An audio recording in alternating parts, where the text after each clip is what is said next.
The Ryan Jespersen Show, weekday mornings at 9 on 630 CHED. It's 11:06 on this Thursday morning. In just a second, we're going to welcome Shelley Case to the program. I mean, she's sitting 4 feet from me, but we'll officially welcome her to the program in just a second. Dietitian and the author of a number of books, including Gluten Free, the Definitive Resource Guide. She's coming in as a myth buster for us. But first, to one of the more pressing issues, if you will. Kelsey Campbell, the producer of this show, did, by all accounts, an admirable job filling in when I was gone on Friday and Monday. First of all, thank you for that. Totally appreciate it. My pleasure. All the boys that I skate with on Wednesday afternoon, they tune into the show, and they said to me yesterday at hockey, Jespo, you've got to revisit, you've got to circle back a topic that Kelsey teed up, showering in public facilities, naked or not.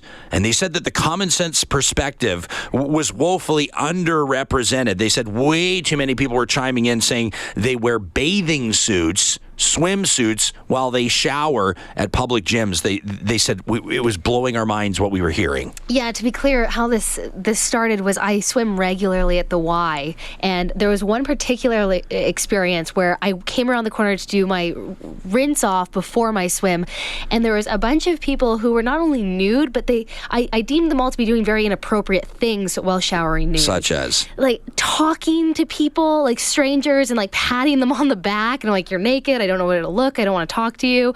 And then like a woman who'd brought a face cloth from home and was like very aggressively cleaning areas that shouldn't have been cleaned in public. And so I had just put out kind of like a 2-part question to friends and family, being like, first of all, is it, as much as it's allowed, is it socially acceptable to shower naked in a public obviously place? Not the case. And 2, is it acceptable to speak to strangers while naked? And it was overwhelmingly split, exactly 50-50. People saying no. This was a scientific poll that you conducted. Scientific. And then others being like, are you kidding? Like, this is a truly North American issue. Go to Europe, everyone is naked all the time. Everyone's naked all the time. All the time in Europe. They're barely wearing clothes in Europe, ever.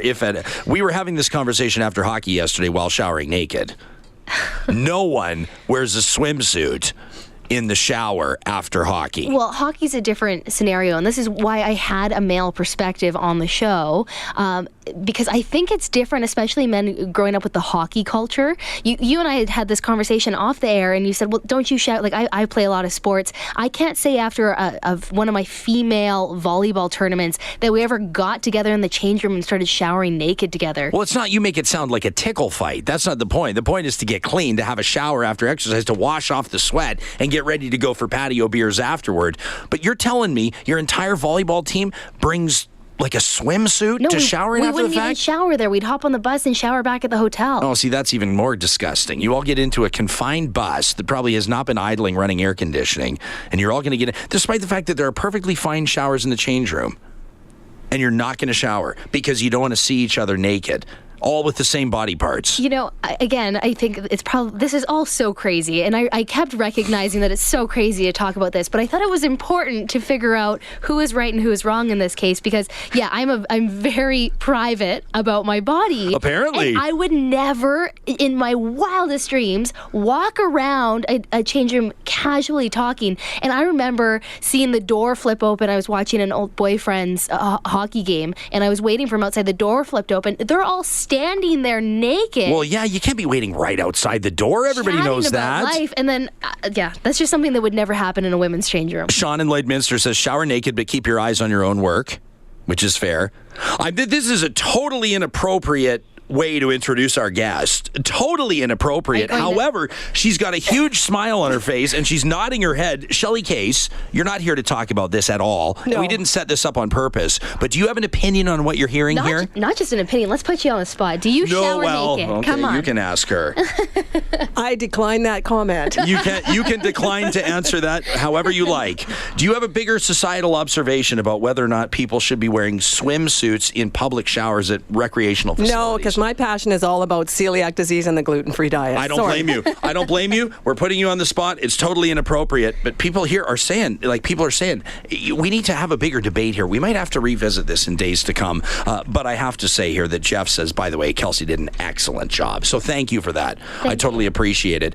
Putting Friday's show together, and we'll be checking in with you again in just a little bit. But as mentioned, I'm very excited to welcome to the show Shelley Case, who's the author. It's your 5th book, isn't it, Shelley? Yes, it is. Gluten-Free, the Definitive Resource Guide. You're here in town as part of the Canadian Celiac National Conference. This was also the context under which I spoke with Dr. Sheila Crow just a short time ago. She's the president. She's a Canadian, but president of the American Celiac Association. And my understanding is you heard a few things from callers, from texts that I was reading on the air, and you said, oh boy, Jespo needs a myth buster in studio. Well, thanks for having me on the show. Actually, Dr. Sheila Crow is the president of the American Gastroenterology Association. Thank you for the fact check. And she's coming to speak on Saturday at the Canadian Celiac National Conference at the Chateau Louis, and we have a gluten-free food fair there, and the general public can come between 10 and 5 and check out the gluten-free foods. I'll be there. I'm on the Canadian Celiac Association Professional Advisory Council, so we have a lot of things happening on Saturday. But while I'm here in Edmonton, I'm spreading the good news about who should be gluten-free and who doesn't need to be gluten-free. And if you have to go on a gluten-free diet, how can you do it in a healthy way? It's a huge issue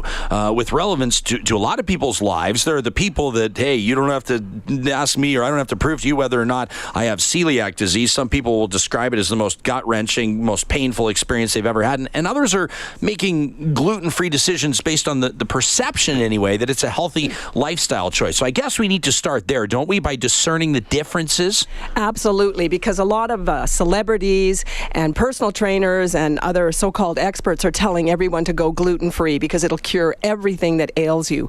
But actually, the people that need to be on a gluten-free diet for medical necessity are those with celiac disease, which is a serious autoimmune disorder that affects about 1 in 100 people. And if you have this disease, you must strictly avoid gluten, which is the protein found in the grains wheat, rye, and barley. Now that sounds easy. Just don't eat bread, don't eat pasta. But gluten is found in so many foods, not just the bread and baked products and pastas and cereals, but it's in salad dressings, sauces, soups, even soy sauce is often a mixture of wheat and soy. It can be in chocolates and snack foods. It can be used in burgers and all kinds of foods. So that's why I wrote the book, is to help people figure out what can you eat and what are the things you absolutely have to avoid to stay healthy. Now, you live with celiac disease yourself. I do. I have celiac, but it's interesting. I didn't know I had it when I wrote this first edition on the gluten-free diet back in 2001. I've had irritable bowel, migraine headaches, not feeling well.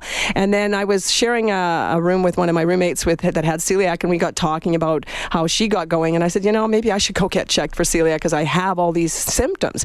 And so I think our listeners today really need to know what are those symptoms, because we did a study with the Canadian Celiac Association, and we found that the average time that it took from someone when they first complained to their doctor till when they got the correct diagnosis was almost 12 years.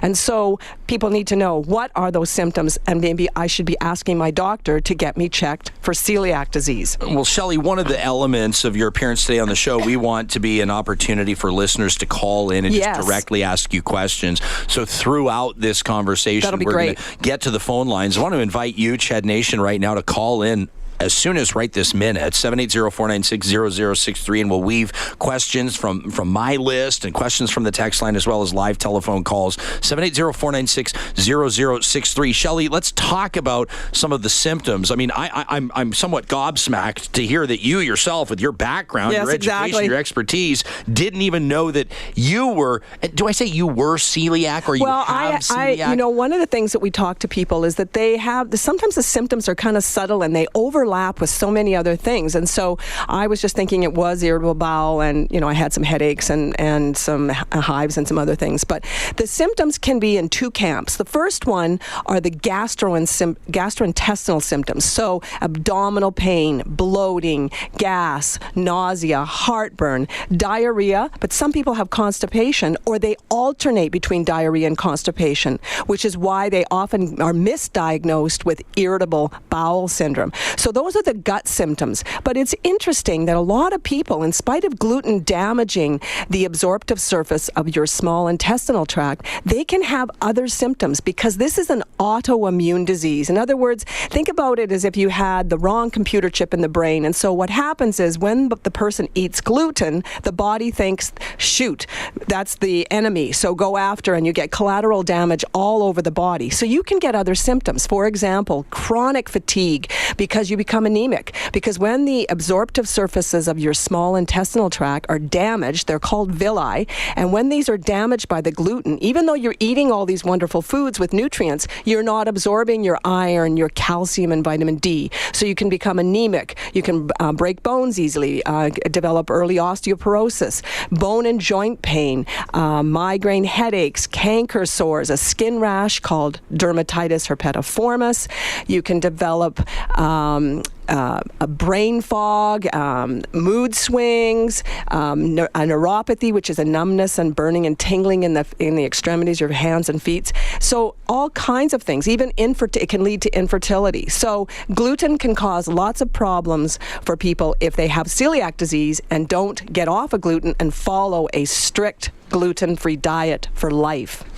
We've already got a ton of questions coming in here. Great. On the text line to 630.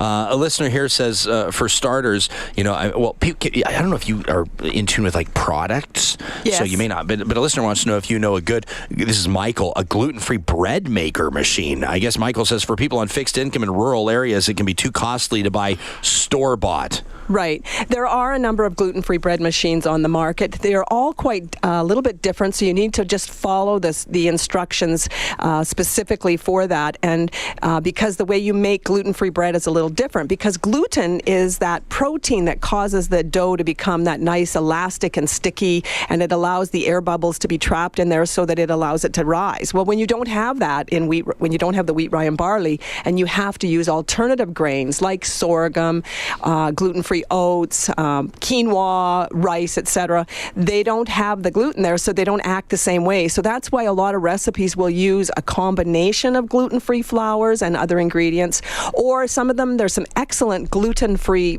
mixes on the market that you can put in the machine or you can make at home in your traditional mix master.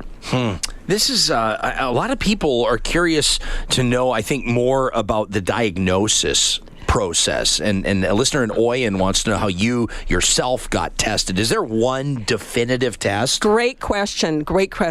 So we do have a blood screening test. It's called IgA tissue transglutaminase, IgA-TTG.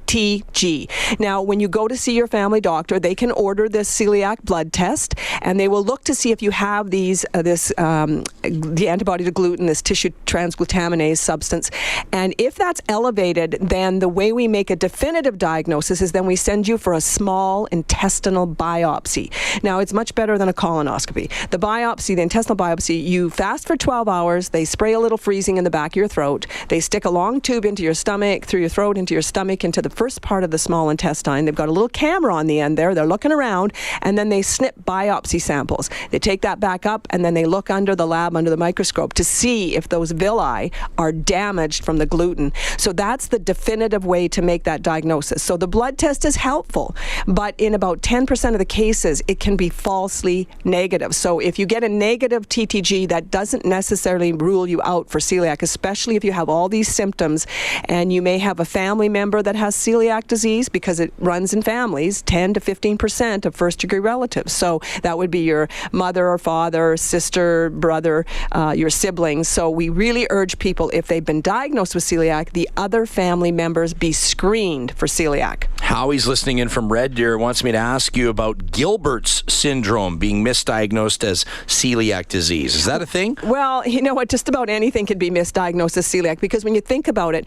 celiac disease is a multi-symptom multi-system disorder. So it doesn't just affect the gut. It can affect the neurological tissue, the reproductive tissue, the musculoskeletal, the skin and everything. So a lot of times these symptoms overlap with so many other conditions, which is why people are given other diagnoses. So this is why I'm so excited to be on your show today to talk about celiac disease and the gluten-free diet. Listener says, my brother has celiac disease, wondering if it's hereditary, and wonders what the likelihood would be of other members of the family becoming celiac or even gluten intolerant. Great question. As I mentioned, about 10 to 15% risk for celiac disease in the other family members. What's interesting is that, say he got tested for celiac because he has the family member with celiac, and his test came back negative, the blood test.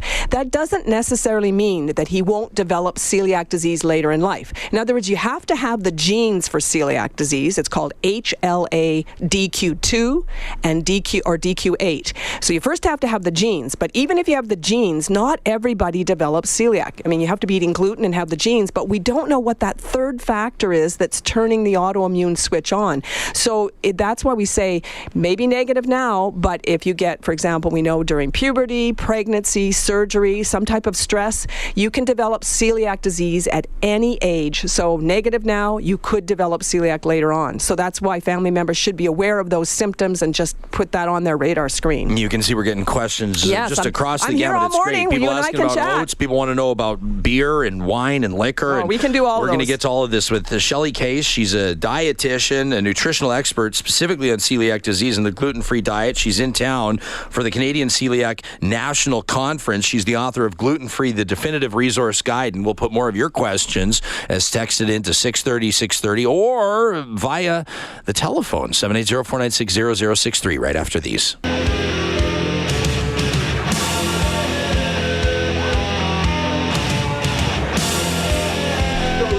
11:24 on this Thursday morning. My guest in studio, Shelley Case, a dietitian out of the beautiful city of Regina, Saskatchewan, correct? Yes, it is. Home of the Riders. Riders, go. New stadium. Here we go. Yeah. We're excited to be hosting the Grey Cup next year. That's pretty exciting. Yes. We'll have a battle royale to see whose bet. team gets to represent there. There's always such a strong Riders represent. Actually, across the Canada. The entire province you is guys Rider are one fans. of the most rabid fan bases across any sport. I'm a very much Rider fan, so I'm sorry for people in Edmonton. I couldn't tell.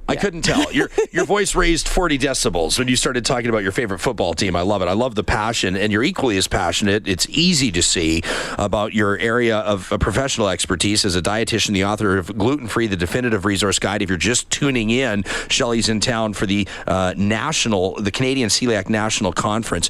Before we go any further, you told me something in the commercial break that I think is important for people to hear.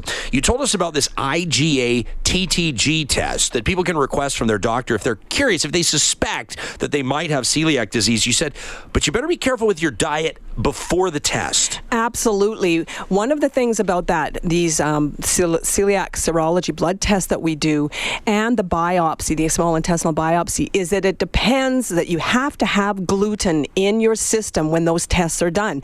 If you go on a gluten-free diet and eliminate gluten for 1 or 2 or 3 months, and then you go to the doctor and say, I heard about this celiac, I wonder if I have this, and they go and test you, it can be falsely negative. So it's really key for people not to jump on the gluten-free diet bandwagon until they get tested with that IgA TTG, and then if necessary, then the small intestinal biopsy if that test is positive. Listener, did I cut you off? No. Okay, listener out of Edmonton says, my husband and I planning on having a child. I have celiac disease. He has Crohn's disease. Our question is, how can we give our baby the best start toward a healthy life? Excellent question. There's been a lot of research going on, including some multi-center trials of people that have celiac disease, and now they are going to have a baby, and they're wondering, should we put the baby on a gluten-free diet? Will that prevent getting celiac disease? So there were some clinical trials done all over the world to see if they delayed gluten completely or delayed the timing of the introduction. How did it relate to breastfeeding? And unfortunately, that clinical trial did not pan out. We thought that breastfeeding and delaying gluten might make a difference, but actually it didn't make a huge difference.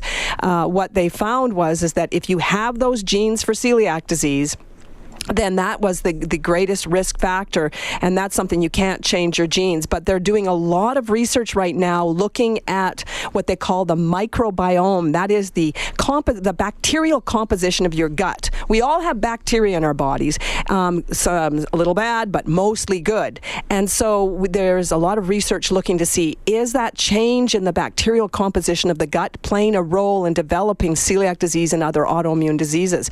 So, for example, antibiotics, maybe not getting enough fiber in the diet because you don't have the right mix of foods for to have the right healthy bacteria. And there's some pills that people take for ulcers that can actually reduce the acid content of the stomach, but that also can change the pH of your stomach and also the bacterial composition. So the smoking gun, a lot of the research seems to be looking at what's happening in our bacterial composition of the gut. So the only thing they could do is, in this case with the baby, is obviously eat a healthy diet, feed the baby normally, infant feeding guidelines, and then you can check to see if they have the genes, and you would be watching to see whether they would go on to develop celiac. But avoiding gluten won't prevent celiac disease. Listener here says, based on a previous comment that you made a few minutes ago, says, wait a second, I thought oats are gluten-free. Great question. I'm very passionate about oats because we grow a lot of oats in Saskatchewan as well as some in Alberta and Manitoba. Oats are usually grown on the same fields previously where there had been wheat, rye, or barley. The farmers rotate their crops. And unfortunately, regular oats that any farmer would be growing on their land are contaminated with wheat, rye, and barley. And so that would not be safe for someone with celiac disease. But the good news is we have a company in Saskatchewan called Avena Foods. They have farmers from Alberta and Saskatchewan and Manitoba that only grow oats, and they rotate their crops with other non-gluten containing crops. So they can use pulses, your chickpeas or lentils, canola, flax, any other crops as long as they're not wheat, rye, and barley. And then they're done in harvested with dedicated equipment and trucked on dedicated trucks, and then they're sent to a dedicated factory a mill where they're processed. So those the ones that have gluten-free oats on the label, those ones are safe to consume, but not just your regular store-bought oats that just say oats. We're talking to dietitian Shelley Case. She's the author of Gluten Free, the definitive resource guide. We'll get back to your questions, CHED Nation. Some good ones, some very personal ones. That's the whole point. As texted into 630. The headlines are coming right up.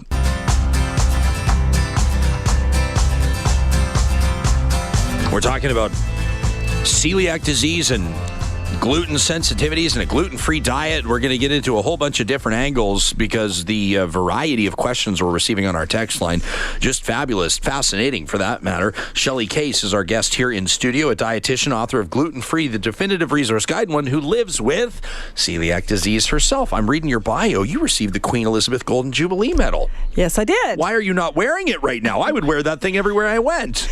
Oh, well, I just did no room in the suitcase. I had too many gluten-free foods to cram and jam in my suitcase because sometimes you don't always know if you can get something safe. And when you're running between meetings and different things, I always have gluten-free snack bars, some fruit and nuts and seeds because it's your lifeline, because you can't afford to get sick, especially when you're on the road. Well, these are the things that those of us that are not living with gluten sensitivities, or maybe we don't realize we are, whatever the case is, we're not thinking about because it's not part of our everyday reality. But for people for whom it is, it's obviously the biggest thing on their radar. It's a game changer, and it's not just, you go out to eat and you think, I'll just have a plain salad and I'll maybe have a steak and a baked potato. However, I go out to eat and I can tell you all kinds of interesting stories. For example, I was at an open kitchen. I could see the chefs and were putting the garlic toast on the grill and to get those nice grill marks on, and then they took it off and slapped my steak that was going on there where the garlic toast was. Well, those crumbs from the bread is enough to make someone sick. Another time I was having pasta and they said, we have gluten-free pasta. I said, did you cook it in the same water that you cook the regular wheat-based pasta? Oh yeah, no problem. We just strain out. I said, no, it is a problem. Using the same tongs to pick up, say, some breaded food that have a few crumbs, or the flipper on the grill where the meat has been cooked, or the fish. Just little bits of gluten can make people really sick. And not not everybody reacts. I do. If I get small amounts, I'm really in trouble. But some people don't react, but it's still damaging the lining of your gut.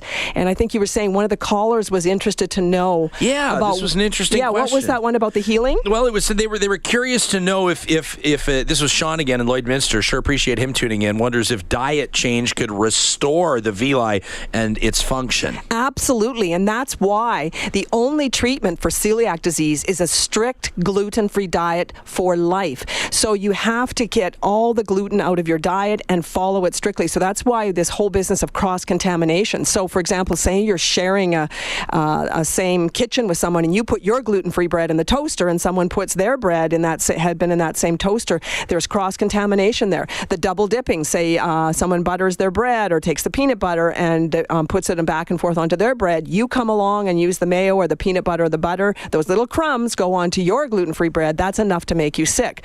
But the good news is if you follow this strict gluten-free diet, the villi will begin to heal relatively quickly, especially if you're younger. Children and young adults heal much more quickly. Adults don't. It takes a lot longer. And for some people, if they haven't been diagnosed until in their 50s, 60s, 70s, or 80s, that they take a lot longer to heal and sometimes don't completely heal. But the only thing we have for people right now for this treatment for this disease is a strict, lifelong, gluten-free diet, which is why I wrote my book, Gluten-Free, The Definitive Resource Guide. These questions, we're going to throw them at you from all angles, we got okay, lots Shelley? Of time. Because, I'm here. I mean, here's an example right now. Listener wonders, should I be concerned about dishwashing detergent? No, we don't have to worry about that. I mean, the water and everything will take that off.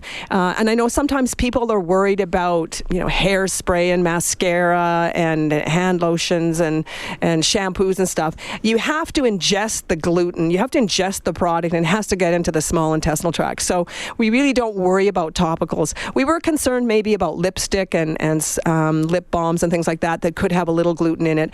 I mean, people will look for a gluten-free, but there was a study done where they looked at 32 containers of lipstick in a month, and you still didn't get enough to even be close to being an issue. So don't have to worry so much about the topicals. It's what you ingest, okay? Well, okay, this is interesting, though, because, Yeah. and Shelley, I know that you heard our conversation with Dr. Sheila Crow and then subsequent audience feedback, and sometimes it's regrettable that our expert guest has departed, and then we're getting feedback, because then we go to CHED Nation and say, well, what do you know about this? And a really interesting development as part of that listener feedback was commentary around gluten-free, I think it was either body wash or shampoo. Right. And I went, well, is this even a thing? And a listener called in and said, well, it is really a thing, but it sounds like you're saying topical contact is not. No, gluten has to enter the intestinal tract. However, I mean, theoretically, if you're not careful, you could swallow some of your shampoo or whatever.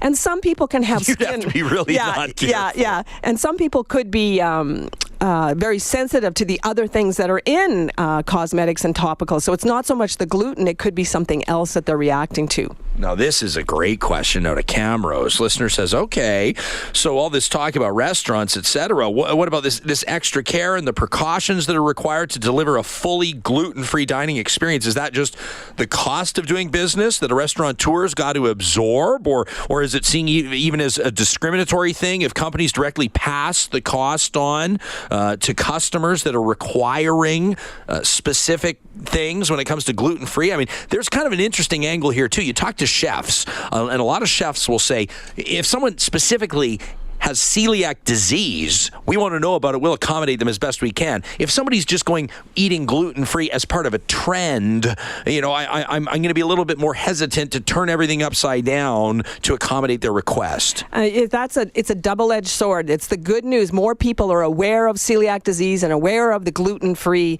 diet. But the bad news is that because so many people are jumping on that diet bandwagon for a lifestyle, for a fad, it's really watering down the seriousness of the message for people like us with celiac disease. And so that's why a lot of restaurants will say, are you allergic? Are you celiac? Are you a little bit sensitive, or just following the diet? And we should talk about this some more. Okay, we will. Let me get you to throw those headphones on right there, Shelley, because we've got a call here from Mike, who's dialing into 780-496-0063. Can you hear me okay, my voice? No. Hi, Mike. What's on your mind? Hello, Mike. Hello. Hi, Mike. You're on the air. Hi. Sorry about that. Well, I just wanted to make a comment. I've been a celiac for 40 years now. When I was diagnosed, we were called celiac sprues, and there was basically nothing to eat. Became a label reader right away.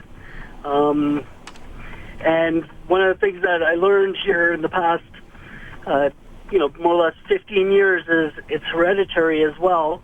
Both my kids are celiacs. And it's a challenge. It's absolutely a challenge for all of us. And there's lots of places that are very good about trying to accommodate you, but you have to be so careful. I mean, my son is very much one of the people that if he touches anything, he's leveled for a week. My daughter's asymptomatic, so she can eat something, but it might affect her a little bit, but anything like my son. But I've gone through the whole gamut of almost the evolution of this happening. People didn't know what it was way back when, and when I was diagnosed, I was 4'6" and 70 pounds in grade 10, and it was very traumatic at that time. I mean, we had, it was to the point where I was in the hospital. They didn't know what was wrong, and they had to do the intestinal biopsy, the whole bit. Well, it's great it's great that you got diagnosed, and and that your family members have also got diagnosed. And like you say, you can really see how things have evolved and changed over the years. I know I've been a dietitian for 35 years, and I can tell you that when my patients first got diagnosed, we really only had hockey puck bread and some horrible rice cakes, and there wasn't a lot of options. And I mean, it's exciting now to see we have so many more gluten-free products. In my book, I've got over 3,700 listed by categories to help people find if you're looking for a soup or a sauce or a bread or a muffin or pasta or whatever it is. So yes, I'm glad that you phoned in, and I'm glad that you made the comment that it is hard.